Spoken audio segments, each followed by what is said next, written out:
Aleluia. Glória a Deus. Queridos, tudo bem? Paz do Senhor. Deus abençoe vocês. Vocês estão bem? Amém? Estão animadinhos? Glória a Deus. Louvado seja o Senhor, né? Que bom a gente estar junto de novo. Essa aqui é a segunda terça-feira da nossa resenha teológica, né? Estou achando aqui, ó. Ficou aqui, então vou dar um aviso de novo, né? A Cíntia vai casar com o Gabriel. O Gabriel é o Gravel. E no dia 7 de maio, às 19 horas, estão convidando a toda a igreja para estarem presentes. Amém? Glória a Deus. Gente, que bom a gente estar junto. Olha para o seu irmão, se você se alegra com a presença dele, fala assim: que bom que você está aqui. Maravilha. A gente vai aprender muita coisa junto nessa noite, né? Legal a gente estar junto. Amém.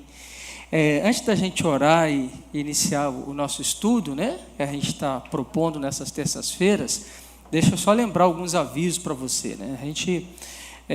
Nós retornamos a nossa salas de escola dominical. Então a gente está com salas muito poderosas, sempre aos domingos a partir de 9h15. Se você quer pegar um culto de manhã também, 8 horas nós temos um culto da casa. Então, 9h15, nós temos salas de casais, né? 2 salas para casais. Nós temos uma sala para os jovens. E jovens são de que idade? 17 até 50 anos. Até 35 anos. Começa com 18 anos, né? Os jovens. E temos uma classe também dos adolescentes, né? Que está muito bacana. Então, os adolescentes, qual a idade? De 13 a 17 anos, né? E temos uma sala que, por enquanto, nós estamos dando nome de alternativo. O nome é esquisito, a gente vai mudar esse nome.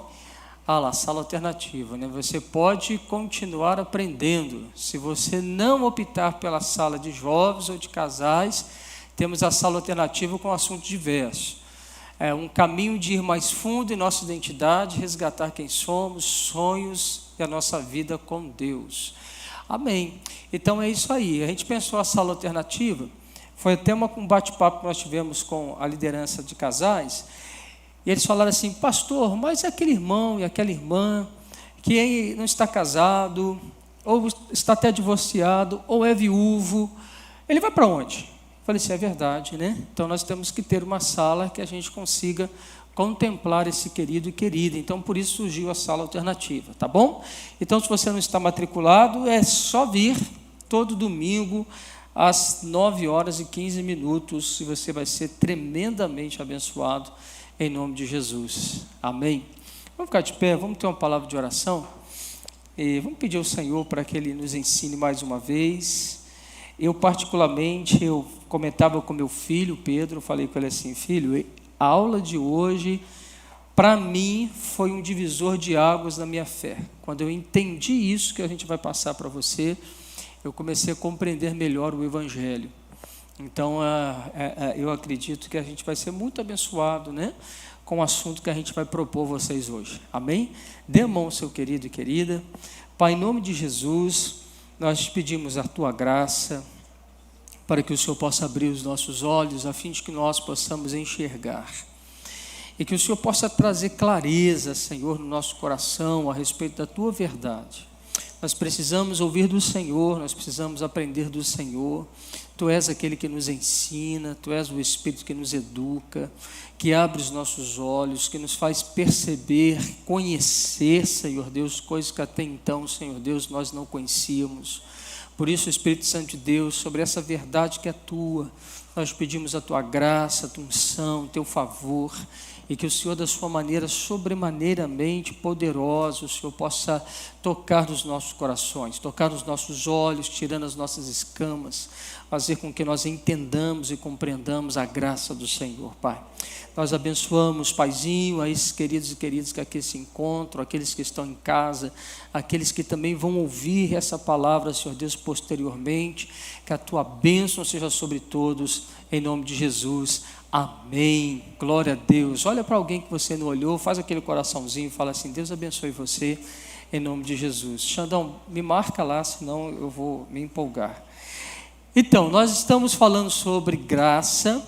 e nós estamos usando um livro como base, que é o livro do pastor Luciano Subirá, quando ele fala graça transformadora, né?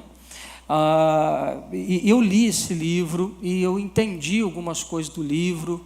O Luciano, ele tem uma graça, né? Eu estava ouvindo, não sei se foi uma live do Bispo Mano, acho que foi ontem, se também não estiver equivocado, mas foi uma live do Bispo Mano. Ele estava batendo papo com um pastor, e de repente o pastor falou assim: rapaz, o Luciano tem uma graça que ele consegue sistematizar aquilo que nós acreditamos. Ele consegue falar daquilo, né, que nós cremos, mas de uma forma mais sistemática, mais compreensível. E essa também é a minha percepção a respeito. Toda vez que eu leio um livro, que eu me debruço debaixo de uma reflexão, uma meditação do pastor Luciano, eu falo assim: puxa, é isso aí, né? É isso aí que a gente acredita, é isso aí que a gente também crê. Então, se você depois quiser até adquirir o livro, você pode acessar o orvalho.com, né? Você compra diretamente com a editora dele, ou você pode fazer também um pedido, né? Já encomendou, o pastor Vitor já encomendou o livro Graça Transformadora, e nós vamos ativar a nossa livraria, né? Então o pastor disse para mim que já fez a encomenda de alguns livros. Em breve nós vamos ter mais livros ali nas nossas prateleiras, e dentre esses livros, o livro do pastor Luciano Subirá. Ok? Amém? Então nós falamos na quinta-feira passada, nós fizemos uma introdução sobre a graça, e nós então pontuamos que nessa terça-feira nós falaríamos da graça num período antes da lei. Então nós vamos fazer um estudo de graça em 3 períodos, que para a gente entender melhor o que é a graça. Então o período antes da lei, o período da lei e depois o período da graça. Então o nosso estudo ele está sistematizado em 3 períodos: antes, na lei e após a lei. Então hoje nós vamos falar do período antes da lei. E por que é importante entender o período antes da lei? Para que eu entenda qual a função de uma lei e qual a função da graça. Então, quando nós olhamos para o período antes da lei, nós estamos olhando para o homem na sua criação. Quando Deus faz o homem e faz a mulher. E quando este homem feito por Deus, chamado para ser sua imagem, a sua semelhança, esse homem peca, e ele perde essa imagem, ele perde essa semelhança a qual Deus havia chamado, vocacionado esse homem para ser. Então, esse período antes da lei, nós temos, por exemplo, a figura marcante, que é a figura de Adão, nós temos a figura do Noé, e nós temos a figura de Abraão, o qual a Bíblia fala que ele é o pai, né? Pai da fé. Ele é aquele que, aonde Deus dá uma promessa a este homem, que sobre ti serão benditas todas as famílias da terra. Então, quando nós estamos olhando para esse tempo antes da lei, nós vamos olhar para esses 3 estágios, e nós estamos no estágio 1, que é o momento, então, antes da lei. E hoje nós queremos ministrar e falar com você sobre 7 assuntos. Se você está anotando e quiser colocar aí, se ficar melhor para você, nós vamos aprender hoje que o pecado original, e a gente vai entender o que é pecado original, ele mudou a natureza do homem. Esse homem ele passou se tornou essencialmente um homem pecador. Segundo ponto, nós vamos falar da universalidade do pecado, que também em algumas outros entendimentos teológicos, ele é entendido também como caráter hereditário do pecado. Então nós vamos olhar para isso e nós vamos entender que por uma questão de reprodução, todos os descendentes de Adão, né, já nasceram pecadores, sem até mesmo cometerem um primeiro pecado. Terceiro ponto, não só o pecado, mas a graça também se manifestou no Éden. Então, da mesma forma que a gente tem a leitura do Éden, da manifestação do pecado, da queda do homem, nós temos também a manifestação da graça de Deus. E a gente vai começar a perceber que a graça de Deus, ela está em todo o histórico bíblico, em todas as estações bíblicas, em todos os períodos da Bíblia, inclusive na criação, inclusive na queda deste homem. Nós vamos depois olhar os 3 começos, né? Deus começando com Adão, Deus recomeçando com Noé e Deus também recomeçando com Abraão. 3 começos ou recomeços que a Bíblia fala a respeito desse período. E nós vamos olhar também a figura de Abraão, que como um profeta que vislumbrou a morte de Cristo. E quando ele vislumbra a morte de Cristo, ele está trazendo para nós uma informação muito importante, porque ele está falando da morte substitutiva do Cordeiro, que é Jesus Cristo, em favor de mim e de você.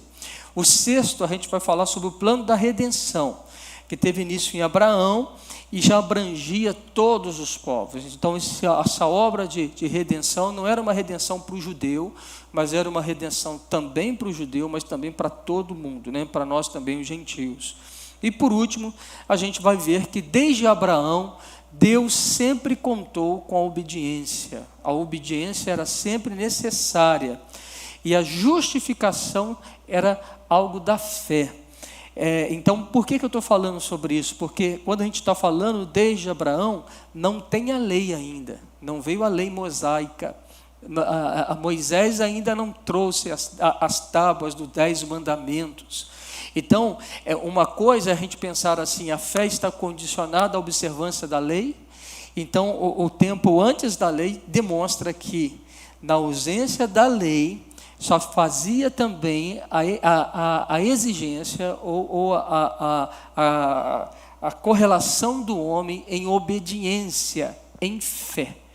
E é aquilo que depois Paulo vai trabalhar nas suas cartas, e falando que o homem ele é justificado pela fé.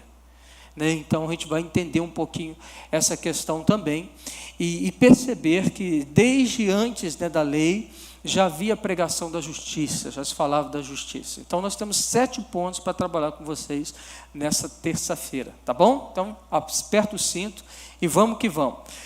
Primeiro, eu estava ouvindo uma ministração, até compartilhei a ministração do pastor Paulo Borges Júnior para alguns irmãos.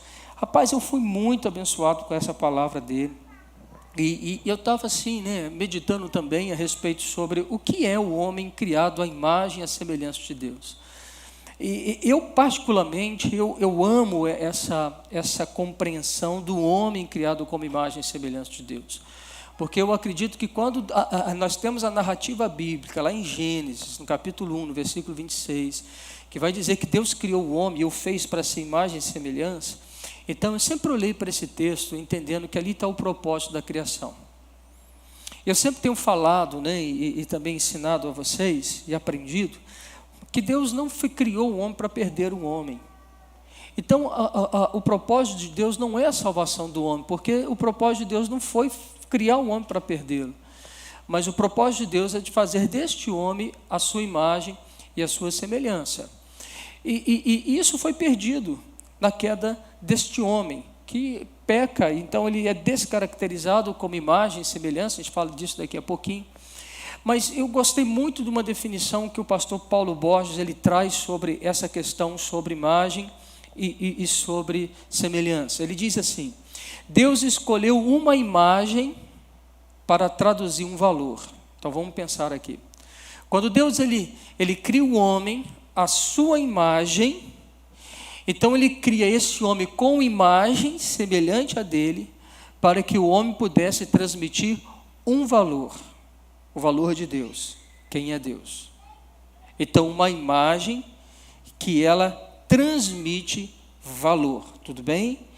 Agora, veja, e aí nós temos o homem que tem uma imagem que carrega uma natureza de um valor.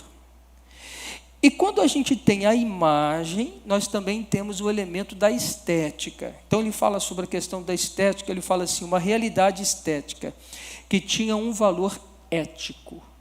Porém, quando nós perdemos o valor daquilo que nós carregamos, ou daquilo que nós fomos criados para ser, então quando a gente perde esse valor, nós corrompemos essa estética, essa imagem de Deus. E uma figura estética, quando ela não tem o valor ético, ela só tem na realidade o quê? Uma aparência. Ela não carrega uma substância. E quando ele fala sobre estética, ele pode falar a respeito de a aparência daquilo que é real, a aparência daquilo que é verdadeiro, ele carrega o entendimento sobre aquilo que é uma religiosidade, sem um conteúdo de uma essência, sem um conteúdo de um valor, por exemplo. Depois ele vai trabalhar um pouco mais, ele vai dizer a respeito dessa sociedade e que ela briga por estética, mas uma sociedade que não briga por um valor, é uma essência de coisas. Então o homem, ele perdeu essa transmissão de valor. Ele, como imagem, ele deixou de carregar um valor, a figura de Deus. Ele apenas se tornou uma estética, uma aparência. Parece, mas não é, né? Se tornou o Denorex. Os mais antigos vão saber o que é isso, né? Quem riu aí, os mais antigos sabem, né? Denorex, parece. É Denorex, parece, mas não é, né? Não era isso, Juninho? Né? O slogan, né, do Denorex, era isso? Me ajuda aí, o Silvio, me ajuda aí, Gil. Era isso mesmo, parece, mas não é, era coisa lá do Denorex. Então veja, andando um pouquinho mais, a gente começou a pesquisar e entender algumas outras coisas, e a gente tem algumas verdades para poder ser resenhado aqui. Primeiro, a Bíblia, ela aponta para o pecado como a causa da destruição de uma relação entre Deus e o ser humano. Então, o pecado, ele é um ato humano que ele destrói a relação de confiança para com Deus. Então, vamos lá, o pecado é um ato humano que destrói a relação de confiança que deveria existir entre esse homem e o seu Criador, o Deus. Então, o pecado é uma força e também uma tendência que domina e destrói a vida de todos os homens. Então, o pecado é força e tendência que destrói o homem. O que acontece com esse homem que agora conheceu o pecado, fruto de uma desobediência? Cada homem, ele começa a descobrir que ele é pecador. E ele entende que ele está lidando com um poder que não está apenas sobre um, mas um poder que está sobre todos. Não é a questão desse homem, ele se tornou uma vítima do mal, né? Ele, de uma certa forma, este homem, ele se sente dominado por isso. A gente vai perceber daqui a pouquinho que esse homem, inclusive, ele nasce no pecado. Então nós temos uma força do pecado que domina esse homem, vigente nesse homem, desde o ato da sua criação. Quando é que isso se dá? Quando é que esse pecado, como força, ele, de fato, ele passa a acompanhar toda a humanidade? Então veja, daqui a pouquinho a gente fala isso. Olha um texto de João 8, 24, se você quiser colocar para mim, Vanusa. Jesus, ele fala assim: em verdade vos digo, todo que comete pecado é escravo do pecado. Paulo, ele também encarava o pecado não como uma ação isolada. Ele dizia que o pecado é um poder que domina o homem desde o início da história humana. Origem e essência do pecado são, por Paulo, o apóstolo Paulo, descritas como desobediência. Então vamos lá agora, Romanos 5, 19. Ou como inimizade contra Deus. Então Romanos 5, 19 vai dizer assim: porque como pela desobediência de um só homem muitos se tornaram pecadores, assim também, por meio da obediência de um só homem, muitos se tornarão justos. Então vamos lá, bem devagar, para a gente ir passando para os novos estágios. Quando a gente está olhando a questão da queda humana, do pecado humano, o âmago dessa história é a desobediência. Agora, se o homem ele opta pela desobediência, é porque desde o início ficou claro que a maneira como este homem corresponderia a Deus seria pela sua obediência. Está dando para você entender? Então a obediência, ela sempre fez parte deste homem criado por Deus. A obediência é aquilo que se espera, ou que se esperava deste homem. E de repente este homem, ele não exerce mais a obediência naquilo que Deus havia dito, mas ele pratica um ato de desobediência. E quando ele pratica a desobediência, entrou o pecado.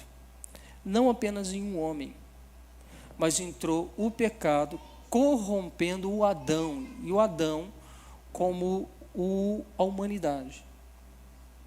Adão, ele foi colocado dentro do coração dele, ou dentro da proposta dele, ou dentro da essência dele, desde a criação dele, dentro do DNA dele.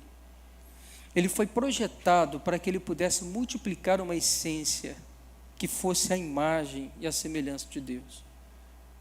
Então Adão foi chamado para ele carregar um valor, apresentar quem Deus é.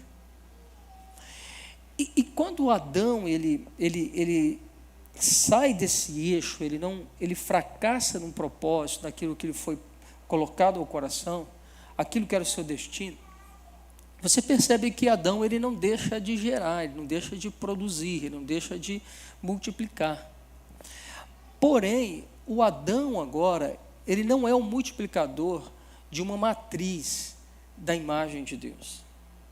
O Adão agora, ele é o multiplicador de uma matriz caída, rebelde, desobediente. Então, a partir de Adão, nós temos a produção, é aquilo que o Luciano ele fala que o Adão, ele foi criado como um protótipo humano, uma matriz humana, para que pudesse reproduzir seres semelhantes à imagem de Deus. Então, se a gente for pegar uma linguagem dessa da matriz, protótipo, né, então ele é o modelo, foi colocado como modelo. Então, a partir de Adão, há uma multiplicação em massa de pessoas, homens e mulheres, que vão produzir a imagem, o valor, quem Deus é na vida de outras pessoas. Eles multiplicariam essa imagem de Deus. Mas esse Adão, como protótipo, deu ruim.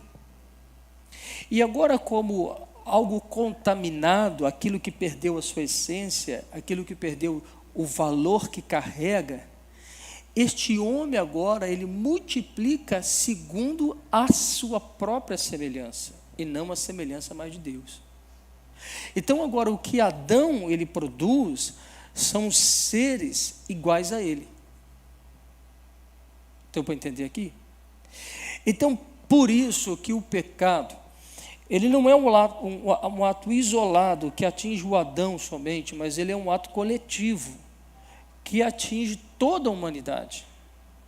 Toda uma humanidade pós-Adão tem a sua natureza distorcida, e ele produz aquilo que nós vamos chamar da semelhança adâmica. Algumas pessoas gostam de usar uma outra classificação, que é a sua origem serpentina. E ele passa a fazer uma escala, então. Então, agora, nascem pessoas que não carregam mais o valor da imagem de Deus, mas eles carregam agora uma imagem distorcida a respeito de quem Deus é. Ok? Ok?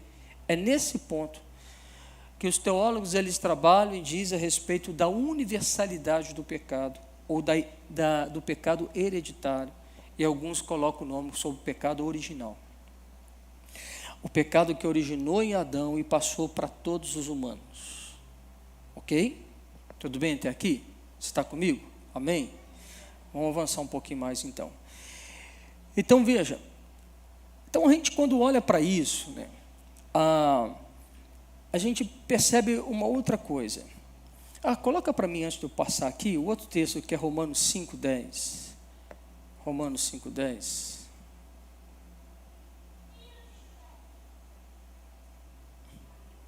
Está ali? Ele vai dizer assim, porque se nós, quando inimigos, então ele fala de uma condição que o homem se tornou, ele não é mais um amigo, mas um inimigo de Deus, nós fomos reconciliados com Deus. E quando a gente fala sobre reconciliado, a palavra reconciliado significa troca, câmbio, voltar a ter favor, né? Ser reconciliado com alguém. Então veja, esse homem que é inimigo, ele voltou a ter favor, ele foi reconciliado com alguém, essa reconciliação foi com Deus. Então Deus ele reconciliou consigo. Este homem porque pela queda de Adão se tornou o inimigo, e pela graça e o amor de Deus que encontra esse homem, então ele chama esse homem para um processo de reconciliação, e quando ele reconcilia-se com Deus, ele fala que essa reconciliação é mediante a morte do seu filho. Então, quando a gente tem Jesus, aquele que reconcilia o homem caído, novamente, com uma relação perdida com Deus. E aí, olha que interessante que o texto fala: estando já reconciliados, seremos salvos pela sua vida. Pela vida de quem? Pela vida de Jesus. E não apenas isso, mas também nos gloriamos em Deus, por nosso Senhor Jesus Cristo, por intermédio de quem recebemos agora a reconciliação. Então, da mesma forma que o apóstolo Paulo, ele vai falar sobre a universalidade do pecado, ele está falando também da universalidade da graça. Ele está falando também do elemento da graça, da salvação de Deus, da intervenção divina, que vem então ao encontro deste homem que é inimigo, destituído da glória, destituído da presença de Deus, e aproxima esse homem que estava distante, e aproxima ele do coração de Deus. Então a gente começa a perceber que Deus não desistiu do ser humano. O amor de Deus, e para a gente entender graça, manifesta também desde o período antes da lei, na lei, pós-lei, a gente precisa entender que graça faz parte daquilo que é o caráter de quem Deus é. E Deus, ele não é o Deus da graça apenas por causa do Novo Testamento. A graça de Deus, ela já se faz conhecida também no Antigo Testamento. Se você pega Gênesis 3, versículo 15, coloca para mim, por favor. Você percebe que Deus, ele diz a respeito da queda deste homem, mas ele entra com um plano salvador da graça. Olha lá: porém inimizade entre ti e a mulher, entre a tua descendência e o seu descendente, este te ferirá a cabeça, e tu lhe ferirás o calcanhar. Vai lá, pode passar um pouquinho. E a mulher disse: multiplicarei sobre modo o sofrimento da tua gravidez, e minha dores dará luz ao filho, teu desejo será para o teu marido, e assim vai. Volta para o 15, porque no 15, ele está falando do plano salvador de Deus à queda humana. Quando ele fala: porém inimizade entre ti e a mulher, entre a tua descendência, a descendência da mulher, e o seu descendente, o descendente da mulher, que é Jesus. E este lhe ferirá a cabeça, e tu lhe ferirás o calcanhar. Então ali, já em Gênesis 3,15, logo após a queda do homem, e o homem sendo expulso do paraíso, da presença de Deus, Deus lança essa sentença. Ele fala assim: eu estou intervindo, eu vou enviar o descendente, ele vai ferir você, e você vai feri-lo, por isso Jesus morreu naquela cruz.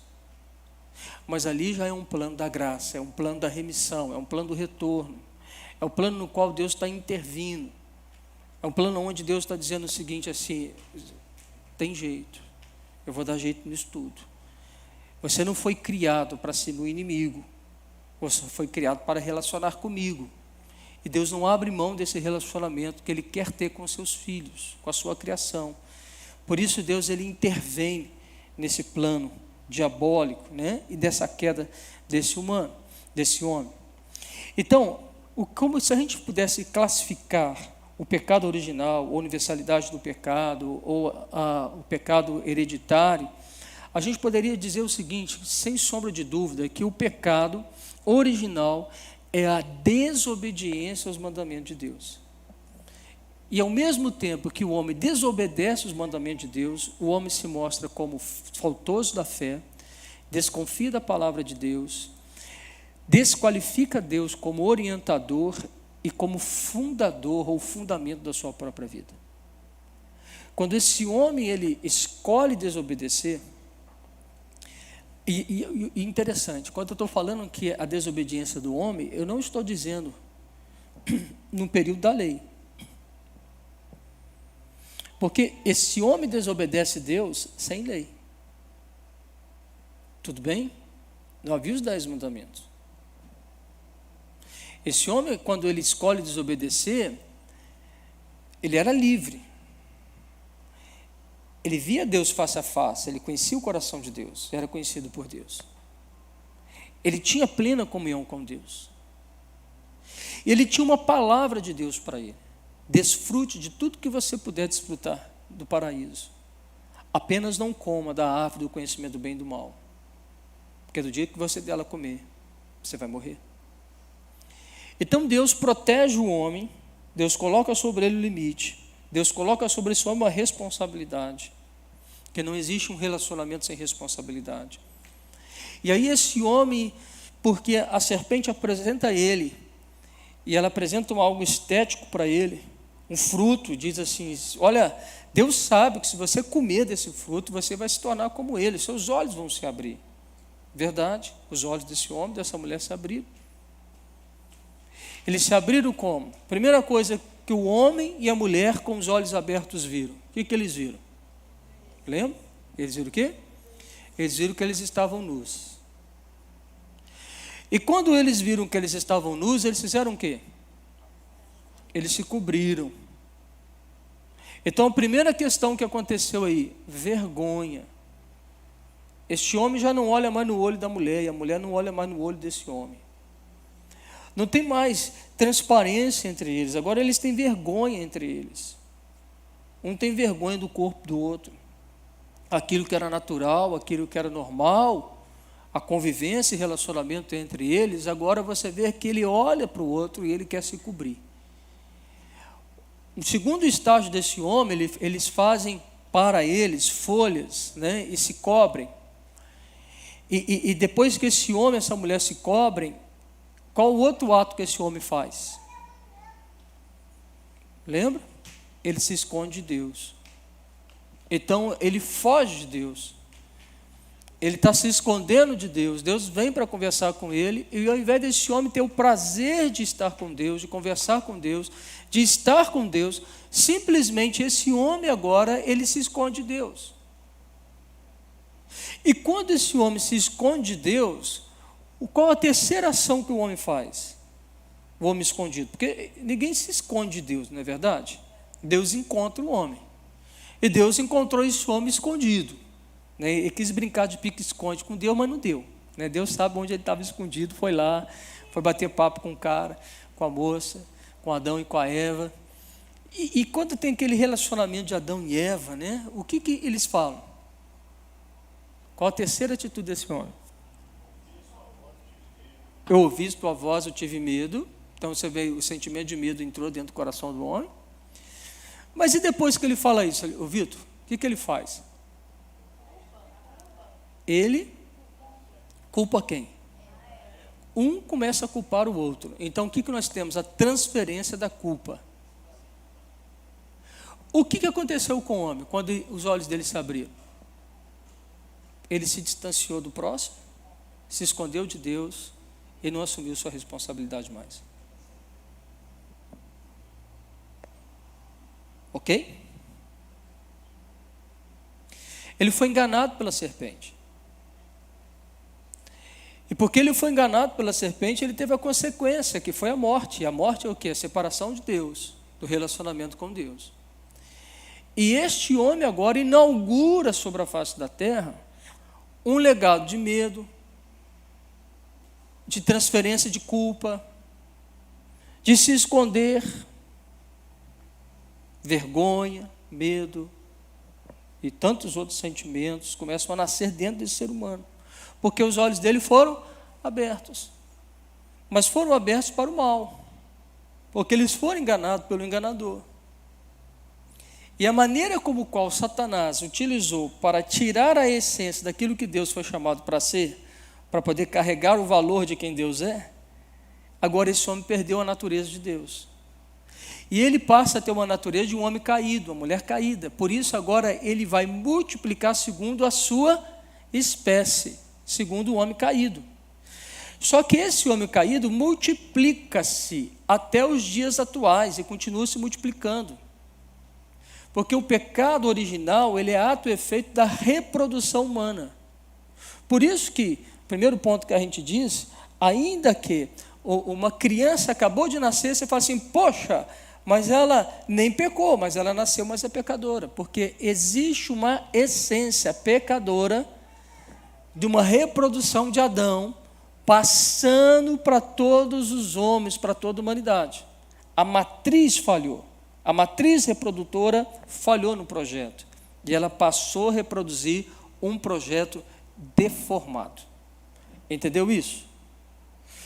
Por isso, nenhum homem pode salvar a si próprio. Por isso, nenhum ato de bondade de homem qualquer é capaz de salvá-lo, porque ele foi comprometido na sua natureza. Então, esse homem comprometido na sua natureza, ele precisa de um salvamento, ele precisa de alguém que intervenha, ele precisa de alguém que mude isso, que transforme essa essência, que dê ele uma essência, uma natureza agora mudada, transformada, ou melhor, nova. Porque sem uma nova natureza, ele não consegue ver Deus, ele não consegue nem se relacionar com Deus. Então, o que acontece antes da lei? O que acontece antes da lei é que Deus, no relacionamento com o homem, já esperava deste homem uma obediência como parte do seu relacionamento, mas o homem falha na obediência. E como ele falha nessa obediência, ele cai no pecado, e como ele cai no pecado, a sua essência é perdida. Então agora o que acontece? A ruptura que esse homem tem em relação a Deus, leva esse homem à destruição da comunhão com o outro, e a aceitação, e da aceitação de si próprio. Esse homem agora tem problema com ele mesmo, ele não se aceita. Esse homem agora passa a ter problema do relacionamento com outra pessoa. Isso tudo porque ele caiu no relacionamento dele com Deus. Então ele não transmite o valor de quem Deus é, a imagem de Deus. Claro até aqui? Amém? Glória a Deus. Dúvidas, se quiser me perguntar, pode perguntar. Pode contribuir aqui também, em nome de Jesus. Aí eu fui fazer uma pesquisa a respeito de John Wesley, um teólogo, né, e fundador da igreja metodista. Ele diz assim: Wesley atribuiu as consequências do pecado como a perda da imagem de Deus. Decisiva é para Wesley a perda do amor a Deus, que faz com que os homens decaiam da comunhão com Deus e sofram a perda da justiça e da santidade que são conferidas por Deus. Então, o que o Wesley está falando? Quando o homem ele caiu no pecado, ele perdeu o amor a Deus. Ele não ama mais a Deus. Deixou de amar Deus. Porque ele também deixou de amar Deus e ele se separa desse Deus, então ele perde aquilo que Deus propiciava a este homem, que era a justiça e a santidade. Então esse homem agora, ele se torna um homem injusto e não santo. Agora ele se torna profano. Ok? Então ele se separa de Deus, não ama a Deus, perde isso. Ele perdeu a doxa, ele perdeu a glória, ele perdeu a natureza de Deus. Então o que falta o que falta para esse homem? Nada, ele se entrega agora ao seu pecado. E por seu comportamento contra Deus, ele perderam a própria vida, e os homens se tornaram alienados de Deus. Fala comigo assim: alienado de Deus. Quem é uma pessoa alienada de Deus? Vamos pensar aqui. O que é uma pessoa alienada? Uma pessoa alienada é uma pessoa separada de Deus. Tudo bem? Agora veja, o homem alienado não busca a Deus por direção e nem busca a Deus por satisfação. Se esse homem não busca a Deus por direção e não busca a Deus por satisfação, aonde que esse homem busca? Direção e satisfação. Se a fonte não é mais Deus, aonde? O que vocês acham? Sim, nele mesmo. O homem se tornou sua própria fonte de satisfazer-se e de direção. Só que o homem sem Deus está desgovernado e é um saco sem fundo. Nada satisfaz ele. O homem está perdido. Porque ele é alienado de Deus. E quando eu falo alienado de Deus, presta bem atenção que eu quero que você entenda. Nós fazemos parte de uma nação que nós dizemos que nós somos uma nação cristã. E nós denominamos o ser cristão pelo simples fato da gente dizer que a gente acredita em Deus. E se é um católico, frequente a missa, se é um crente, ao culto. E assim nós estamos vivendo a nossa cristandade. Mas, pensa bem comigo, crer em Deus não é dizer que eu creio na existência dele. crer em Deus é o ponto determinante aonde esse homem que não é alienado de Deus, ele vai para Deus e busca em Deus a direção para a sua vida e faz de Deus a sua satisfação. Mas o que a gente mais percebe é que muitas das vezes o homem alienado de Deus, às vezes aciona o recurso da existência de Deus para a plena satisfação do seu desejo pessoal e da sua vanglória pessoal. O homem ainda continua sendo o centro dele mesmo. E ele quer que tudo venha orbitar em torno dele e até Deus venha satisfazer os desejos do coração dele. É como se Deus tivesse o compromisso de fazer as coisas que você quer que ele faça. Não é uma conversão de coração do homem para Deus, mas é uma conversão de Deus para o homem. O homem ainda é o centro. E o pecado colocou o homem no centro. Tirou Deus do centro da vida e colocou ele no centro. Esse homem passou a amar ele próprio. Esse homem começou a se tornar egoísta. Esse homem começou a se isolar. Esse homem começou a ter relações por base de troca. Eu me relaciono com você por aquilo que você pode me dar. Ele não relaciona com prazer, com satisfação. Mas ele está sempre fazendo mercadoria, está sempre trocando alguma coisa, ele está sempre querendo levar vantagem sobre alguma coisa. Então esse homem é um homem alienado de Deus. Então veja só, então esse homem, ele fabrica para si mesmo deuses de que faz depender seu coração e o fascínio, de cujo poder e atração ele está preso. Então o que esse homem está fazendo? Ele criou o Deus dele. Que esse Deus dele foi criado para satisfazer o desejo do coração dele e o fascínio do coração dele, o desejo do coração dele. Então ele fabrica um Deus que atende aquilo que o coração dele, desgovernado, alienado, deseja. Então esse homem alienado, ele fabrica os seus ídolos. E quando a gente está falando dos ídolos, nós não estamos falando ídolo de madeira, mas nós estamos falando aquilo onde nós colocamos os nossos valores. Está dando para você entender isso aqui? Amém? Glória a Deus. Você está entendendo ou não está? Sim ou não? Vai comigo. Bom, então veja só. Esse homem, Agostinho, o pai da igreja, um dos pais da igreja, ele fala que o cerne do pecado do homem se vê implicado na inquietude pela própria sobrevivência e no amor próprio que o guia. Pois essas atitudes pretendem justificar a existência própria e dar-lhe segurança. A derradeira consequência disso é que o homem passa a ter ódio de Deus. Lutero caracterizou o homem que se curvou a si mesmo. O homem pecador é vítima do amor próprio, ao defender-se de todos os modos contra qualquer tentativa de questionar esse egocentrismo. O ateísmo do pecado se torna, consequentemente, a inimizade de Deus. Então o homem, ele é o centro, ele só sabe se defender, porque o homem ama a si próprio. Ele não ama Deus, ele não ama o seu semelhante. Ok? Então o que a gente viu nessa primeira parte aqui? A consequência do pecado. Agora, esse homem precisa ou não precisa de salvação? Sim ou não? Vamos pensar aqui. O que é essa salvação que esse homem precisa? Esse homem precisa ir num culto, ouvir uma palavra e abrir a boca dele e falar assim: Senhor, eu te aceito como meu Salvador e como Senhor da minha vida. É isso que ele precisa fazer? Não. Ele pode até fazer isso, mas esse homem precisa se arrepender. Por que esse homem precisa se arrepender? Só se arrepende quem conhece a causa, o quão perdido está. Se alguém não tem consciência do que está perdido, e aí a gente vai perceber que a própria graça de Deus é essa graça que abre os olhos do pecador, porque o homem não consegue se enxergar sem Deus. O homem alienado de Deus, ele está com a sua mente cauterizada.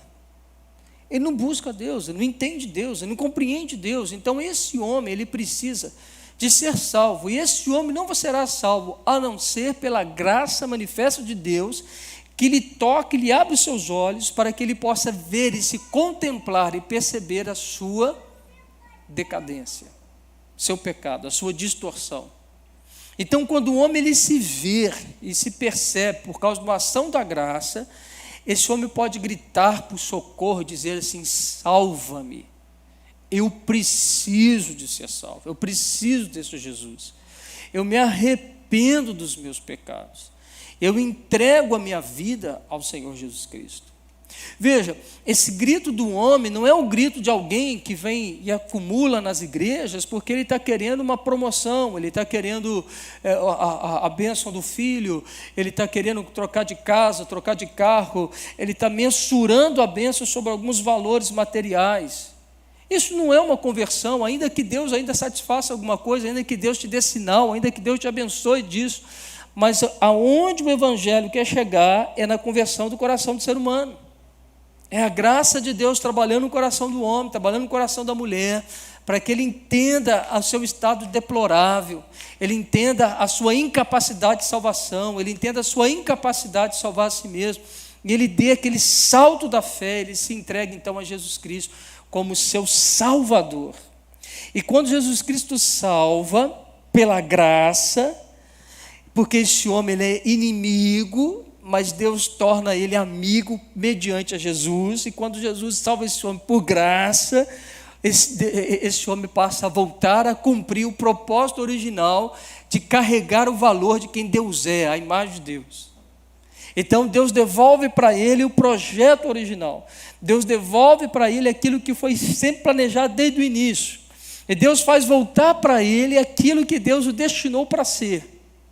E esse homem agora, debaixo de um destino, agora salvo, mas transportador de um valor de quem Deus é, porque agora ele é uma imagem de quem Deus é, né? E a gente vai perceber que Deus faz com esse homem, ele dá nesse homem uma natureza divina.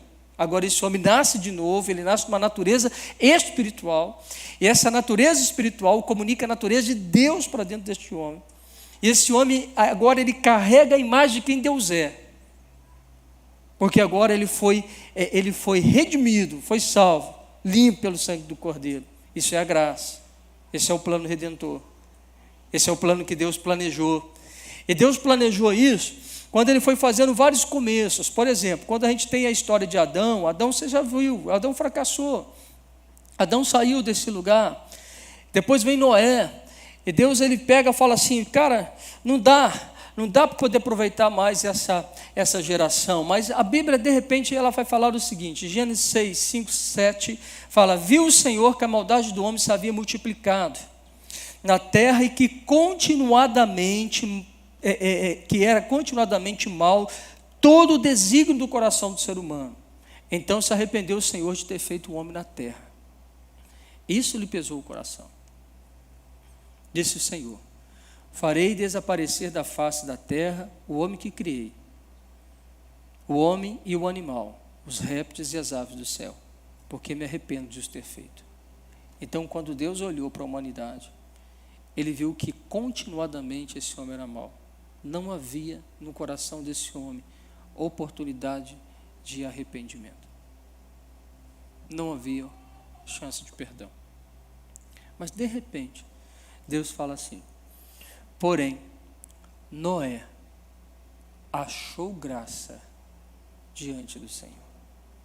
Olha o texto. Porém, Noé achou graça diante do Senhor. É uma sentença da humanidade? Sim. Mas por que uma sentença da humanidade? Irmão, presta atenção. Se aquela geração não fosse extinta da face da terra, o que seria da gente?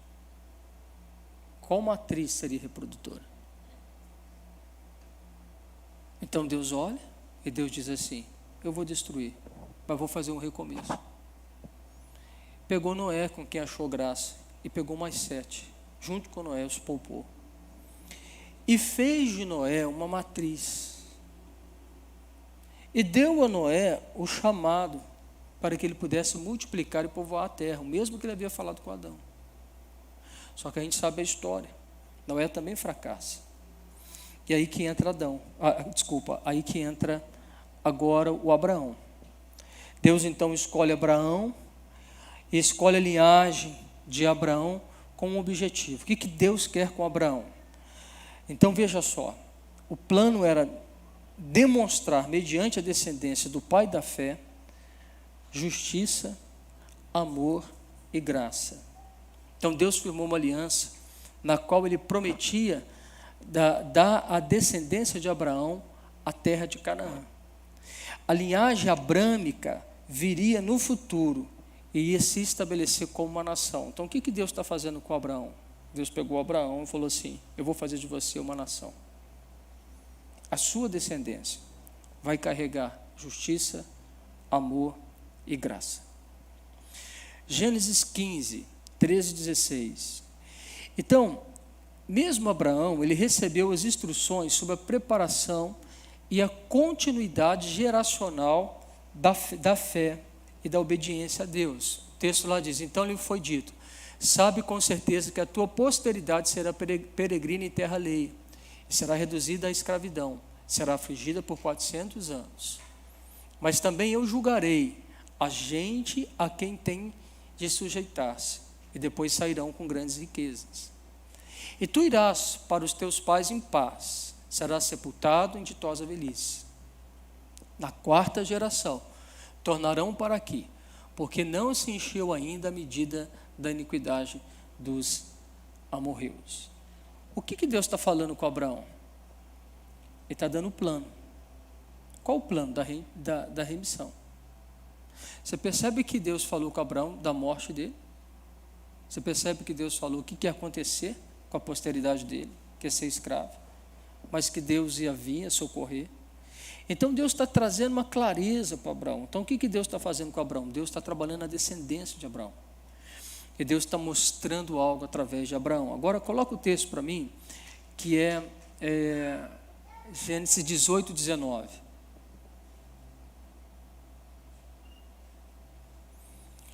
Porque eu o escolhi para que ordene seus filhos a sua casa depois dele, a fim de que guardem o caminho do Senhor e pratiquem a justiça e o juízo, para que o Senhor faça vir sobre Abraão o que tem falado a seu respeito. Então veja, Deus ele ordena para que Abraão ele dê uma continuidade na descendência. Agora, o que é falado sobre Abraão? Vamos lá, Hebreus 11, 13. Veja, no Novo Testamento nós temos uma coisa particular, que é a fé dos patriarcas, e que inclui também Abraão. Então ele vai dizer o seguinte: todos esses morreram na fé, sem ter obtido a promessa, vendo-as, porém, de longe, saudando-as e confessando que eram estrangeiros e peregrinos sobre a terra. Veja, então o que Deus está falando aqui? O que Deus está exaltando? O que no Novo Testamento está falando? A fé de Abraão. Ele andou por fé, ele foi justificado pela fé. E qual era o propósito da fé da nação abrâmica? Era que Deus almejava alcançar toda a terra, a salvação de Deus para todo o mundo, todas as pessoas. Então Deus está dizendo para Abraão assim: a minha salvação são para todas as pessoas, todos serão abençoados. E a partir de você, Abraão, virá o Messias, aquele que salvará todos. Aonde essa promessa vai se cumprir? Ele não viu a promessa, mas ele creu nela e andou por fé, foi justificado por fé e salvo pela fé. Agora, é importante ressaltar que Abraão está antes da lei. Então, a fé é andar na revelação daquilo que Deus é e daquilo que Deus fala. E aquilo que Deus se mostra, fala e revela, Ele espera que nós obedecemos por fé. Ok? Tem um texto que Jesus vai dizer também, está acabando aqui, deixa eu correr um pouquinho. Hebreus, vamos lá em Hebreus 17, 19. Que vai dizer assim: pela fé, Abraão, quando posto à prova, porque considerou que Deus era poderoso até para ressuscitá-lo dentre os mortos, de onde também figuramente o recobrou. Vou pegar mais um texto aqui.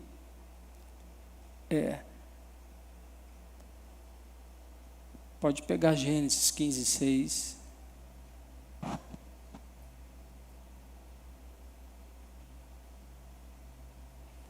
Ele creu no Senhor e isso lhe foi imputado para a justiça. Nós estamos falando de Abraão. E tem um texto aqui. Deixa eu só ver aqui.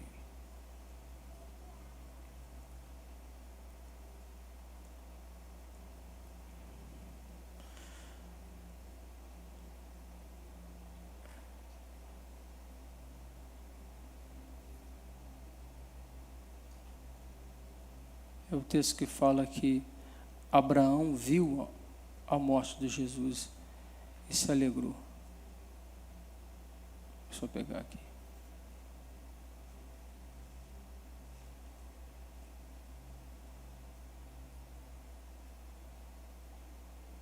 Mas eu tinha colocado. Ah, tá. João 8, 56, 58. Fala assim: Abraão, vosso pai, alegrou-se porque viu o meu dia. Viu e regozijou-se. Perguntaram-lhes, pois, os judeus: ainda não tem 50 anos e viste Abraão? Respondeu-lhe Jesus: em verdade eu vos digo, antes que Abraão existisse, eu sou. Então o que a gente tem aqui? O que Abraão viu? Quando Deus, ele leva Abraão a sacrificar o Isaque, Abraão ele teve uma visão da morte de Jesus.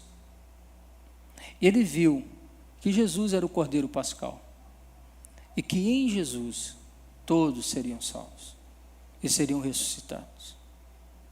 Abraão andou com Deus e Deus deu a Abraão a revelação das coisas que haveriam de acontecer. Por isso Jesus fala que Abraão viu e se alegrou no dia dele. Aí os judeus falam assim: como ele viu? Porque Abraão nasceu antes de você. E como ele poderia ver você? O que Jesus está falando? Abraão viu o meu dia e se alegrou nesse dia. Então veja uma coisa interessante. Andar por fé habilita a mim e a você a ver o futuro, a ter as revelações de Deus, a compreender o que Deus vai fazer.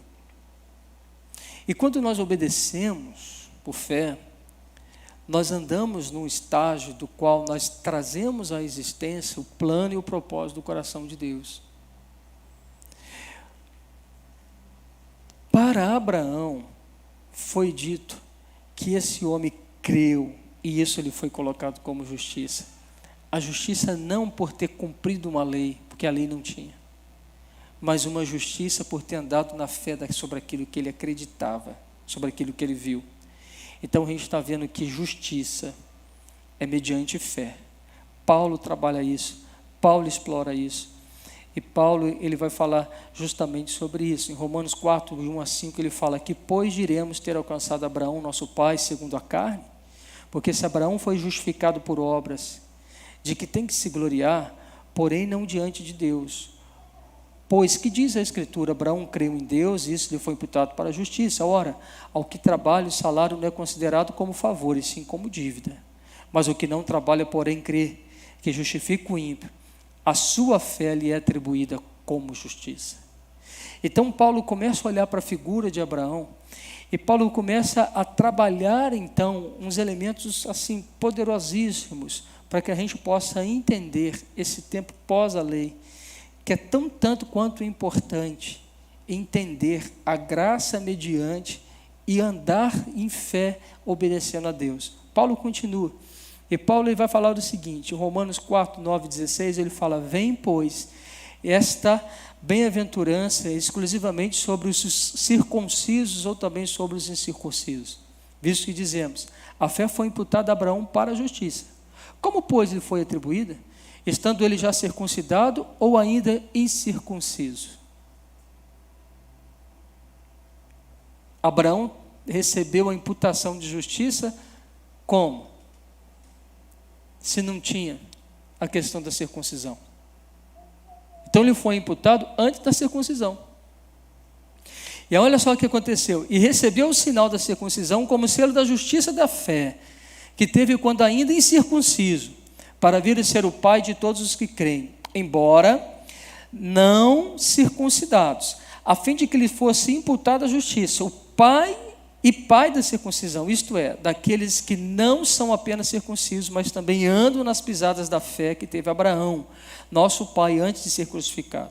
Não foi por intermédio da lei que Abraão ou a sua descendência coube a promessa de ser herdeiro do mundo, e sim mediante a justiça da fé. Pois, se os da lei é que são os herdeiros, anula-se a fé e cancela-se a promessa. Porque a lei suscita ira, mas onde não há lei, também não há transgressão. Esta é a razão porque provém da fé, para que seja segundo a graça, a fim de que seja firme a promessa para com toda a descendência, não somente o que está no regime da lei, mas também o que é da fé que teve Abraão, porquanto Abraão é pai de todos nós. Então, o que Paulo está dizendo aqui para mim e para você? Paulo está trazendo um ponto fundante da teologia, e que ele fala o seguinte, que a fé precedeu a lei, e que a fé imputou sobre nós a justiça. A fé é a graça, e a graça de Deus fez do homem justo, pela obediência. E porque Deus trouxe Abraão para que ele pudesse ser, a partir dele, abençoar uma descendência da qual todos nós fazemos parte. Então Deus levantou através de Abraão um plano de redenção que se consume na vida de Jesus Cristo. Para a gente encerrar, para a gente juntar as peças e fazer a nossa conclusão. 2 pontos importantes do tempo que antecedeu a lei. O homem pecou, que a gente falou, e passou a ter necessidade de um futuro salvador. A promessa do descendente da mulher, Gênesis 3,15, que eu li para você, alcançaria um cumprimento literal. Deus enviou seu filho nascido de mulher, Gálatas 4,4. A obediência, segundo ponto, era necessária, mesmo sem existir a lei escrita. Isso fica evidente quando o Senhor instruiu Abraão a preparar sua linhagem para o cumprimento do propósito, que nós vimos. A fé também era necessária desde antes da lei. Em Hebreus diz que pela fé Abel ofereceu a Deus mais excelente sacrifício do que Caim, pelo qual obteve testemunho de ser justo, tendo a aprovação de Deus quanto às suas ofertas. Por meio dela, também mesmo depois de morto ainda fala. Depois de falar de Abel, lá em Hebreus fala também de Enoque, e nos fala dos autores do Antigo Testamento, homens que foram exaltados e justificados pela fé. Fala sobre, por exemplo, fala da fé de Abraão, de Sara, Isaac, Jacó, José, e somente depois desses homens apareceram as declarações de fé de Moisés, que é sinalizada o período da lei divina. E tem um texto interessante, eu vou terminar com ele, coloca para mim, 2 Pedro 2,5, que diz assim: a pregação da justiça já acontecia. Observe o que Pedro falou acerca de Noé. E não poupou o mundo antigo, mas preservou Noé, pregador da justiça, e mais 7 pessoas. Noé pregava a justiça e salvou a sua família. Já havia pregação de justiça e resposta de obediência ou desobediência antes da lei. Por que a gente está trabalhando esse ponto? Para você entender e para na quinta-feira a gente entrar na lei. O que a gente precisa agora entender? Qual a função da lei? Por que Deus deu a lei? Para que serve a lei? É que a gente vai responder quinta-feira que vem. Terça, né? Eu estou com quinta, é terça-feira. O que eu quis transmitir para vocês hoje? A universalidade do pecado, o homem precisa de salvação. O homem já foi chamado para a obediência a Deus, mesmo antes da lei existir. A justiça foi imputada pela fé em Abraão. E através de Abraão, Deus traçou um plano de redenção da humanidade. Uma nação inteira que seria alcançada pela graça e pelo amor de Jesus Cristo. Na terça-feira que vem, nós vamos olhar então o elemento da lei. E nós vamos entender por que da lei. Por que Deus entregou a lei? Qual é o efeito da lei? E por que a gente precisa saber disso? Porque eu desconfio que a maioria das vezes, ou muitos de nós, mesmo vivendo no tempo da graça, ainda estamos presos no tempo da lei. Então a gente precisa entender lei para compreender a graça. E entender que esse passo de Deus no tempo antes da lei, lei e graça, vão formar um mosaico para nós, para que a gente entenda o que é graça e o que Deus espera de nós vivendo debaixo da graça. Amém? Gente, faça perguntas. Alguma coisa não ficou bem esclarecido ou ficou esclarecido? Por que eu disse que isso para mim fez total diferença? Porque quando eu descobri que Deus quer e deseja que eu seja a sua imagem e semelhança, e quando eu descobri que, na verdade, eu não tinha condição de salvar a mim mesmo, eu me vi perdido. Eu vivi nesse lugar. E eu não apenas me vi nesse lugar, mas eu vi a humanidade nesse lugar. Então, a partir do momento que eu tive a salvação de Jesus, por crer nele, por fé, mediante a graça, eu empenhei o meu coração para que eu pudesse pregar o Evangelho, para que tantas outras pessoas, ainda cegas, sem discernimento, pudessem ter o mesmo despertamento que um dia eu tive, para que eles também pudessem entregar o seu coração para Jesus. E a gente tem aquele comentário, né, que todo mundo fala e diz a respeito, por exemplo, né, da bondade humana. A gente acredita que se a pessoa é boa, ela merece o céu. Por mais que a gente fale, por mais que a pregação fale que o céu não é merecimento, mas a gente ainda tema em agir com uma mentalidade de mérito.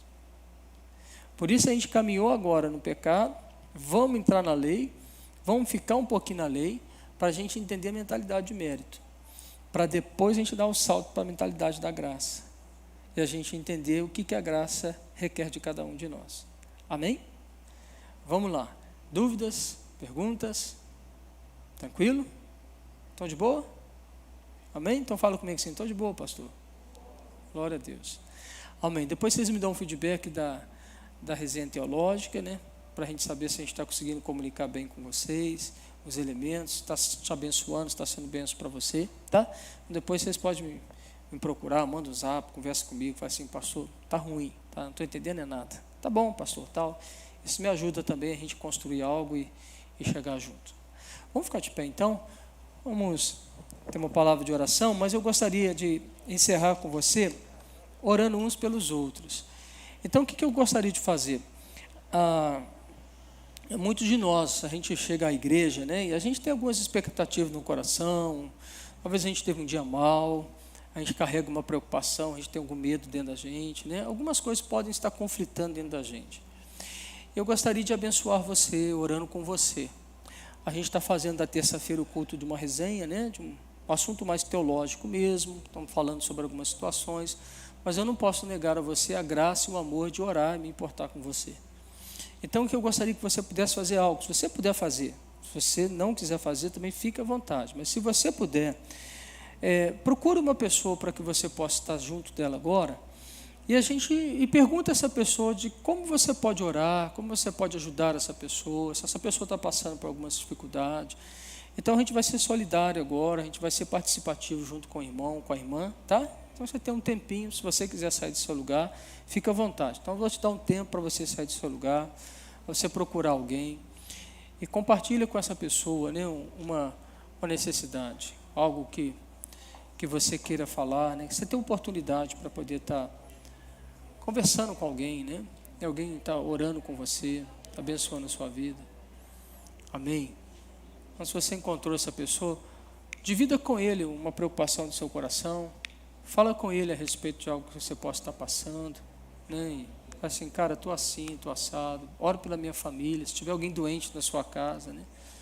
Então, ora com um doente. O que está afligindo você?